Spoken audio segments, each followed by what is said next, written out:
All right, so we just went ahead and jumped off stream a couple of minutes ago, and I showed you guys the entire process of being able to open up the ancient archives. The number one question that I'm getting right now is where to find all of the materials. So really quickly, we're going to go over every single one of the locations where you will find all of the materials, starting from the lowest level rod all the way to the level 750 Forgotten Fang. So let's waste no more time and get right into this. It's going to be fairly simple because most of these are categorized in groups. So we'll sort of get the easy ones out of the way, and then we'll progressively get into the ones that are a little more complicated to obtain. One of the easiest ones to explain right now is probably going to be the threads. If you're looking for ancient thread, magic thread, or lunar thread, these are very simple to find. All you have to do is complete treasure maps and open up treasure chests inside of them. They are somewhat common, so you will find a good decent amount of these. Some people will tell you that you'll be able to fish these, but personally, I have not been able to successfully get one fishing. Every single one of the threads that I have all been obtained straight out of treasure chests. So yeah, this is probably one of the more easier ones because every single one of them can only be found from one location. Now, the next easy one is going to be driftwood. This is going to be found under the all category inside of your bestiary,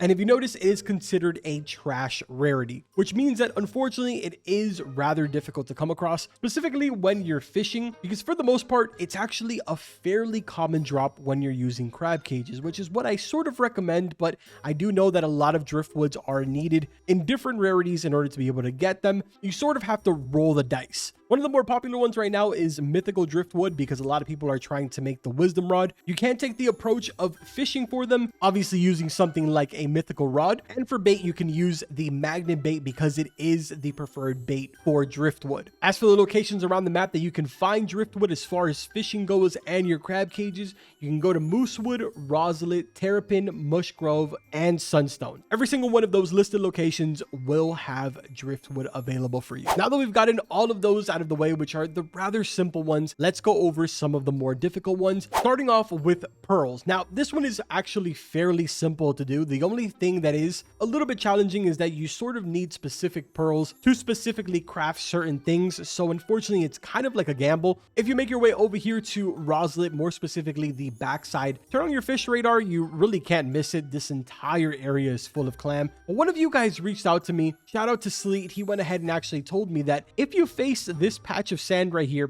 and you fish basically on the sand, it pretty much gives you like a guaranteed clam every single time. It's actually pretty cool and pretty useful to go ahead and get done with this fairly quickly. But if you notice, this is how you're going to get your pearls. Just fish up the clams, and as soon as you fish up that clam, it will instantly put a pearl inside of your inventory of whatever type ends up showing up, I guess. One of the rarest ones to come across is probably the exotic pearl. I've been doing this for quite some time now, and I don't think I've gotten a single one. And there's actually a few people that I've spoken to that also haven't gotten one. But yeah, basically, if you take a look here in the inventory, we got gilded pearl, regular pearl, rose pearl, mauve pearl, which ironically, the rose pearl is like the only one that I'm actually able to take out. I don't know if they're just bugged or what it is, but yeah, man, hopefully this makes your life a lot easier doing it right here.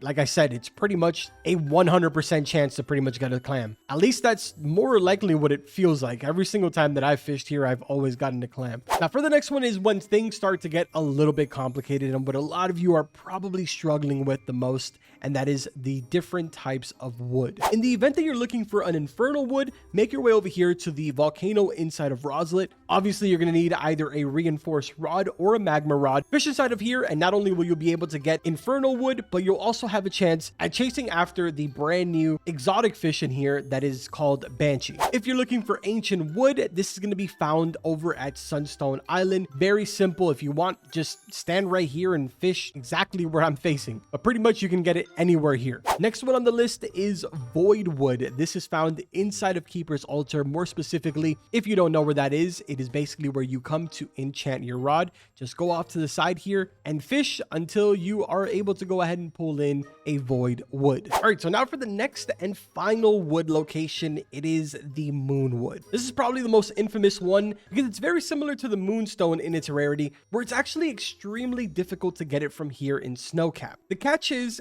that in order to obtain this, you need to fish here, whether there is a solar eclipse or moonlit. Either one of them have to be activated in order to successfully fish up a moonwood from here. Now, speaking of moonstone, that now leads me to the material that we're going to talk about, and that is every single one of the gemstones that you are going to need inevitably for some of these rods. Now you'll notice that right now we are inside of the Rosley volcano again, and the reason for this is because in order to obtain gemstones, you need to go ahead and call in meteors. For that, you'll need meteor totems. Each one of these are 75,000 cash, and you can find them inside of the Rosley volcano at the very top. I'm going to go ahead and show you guys. You basically just do the quick little obby here, travel all the way to the very top. It's actually pretty simple for the most part. It isn't a super complicated obby or anything like that. Once you reach this point right here where it tells you to kind of like go outside, you can turn to the right hand side, and right there you're going to find all of the meteor totems for 75k. It's sort of a little bit hidden, but you'll definitely need these in order to gain access to the meteors. Now, for the meteors, once you go ahead and actually call in this totem, we're going to have to travel over to Ancient Isles. So let's go ahead and teleport over there. All right, so we have arrived to Ancient Isles. And at this point, assuming you went ahead and grabbed your meteor totem,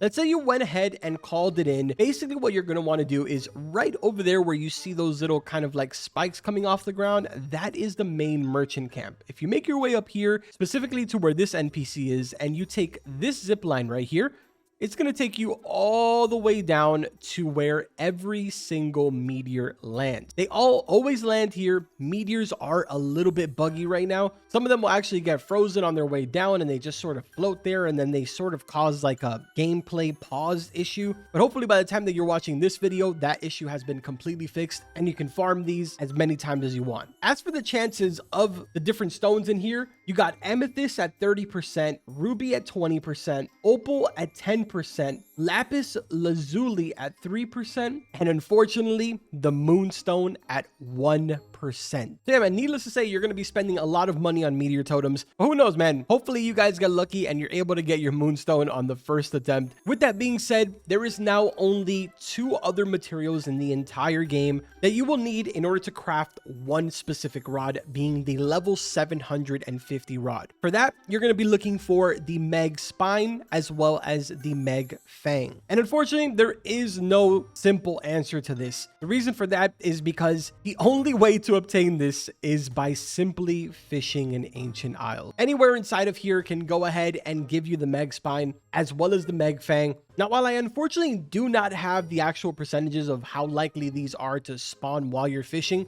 I can say that out of the hundreds of you guys that DM'd me throughout my entire live stream, only one person was actually able to prove that they got it. And the specific location that they got it from was this pond right here, right in front of the merchant. So take that as you will. If you want to be in a more secure area where you know you can definitely get it from, then fish right here and go ahead and let me know in the comments if you get lucky enough to get one of these. Either way, man, that pretty much now does it for every single one of the materials that you need, as well as all the locations that you need to go to be able to obtain them. Currently, I am in the process of being able to craft my very first rod. So if you guys want to see me craft anything specific, let me know in the comments. Right now, I'm sort of stuck between the Voyager and the Wisdom, but I'm going to be working nonstop on my level, and hopefully we can bring you guys a video soon of me actually crafting the entire Forgotten Fang. Either way, that's going to go ahead and do it for this video. Hopefully I earned a like. Make sure you subscribe to the channel so you do not miss any of my daily fish content. That's going to do it for this video. Like always, I will see you guys in the next one. Take care.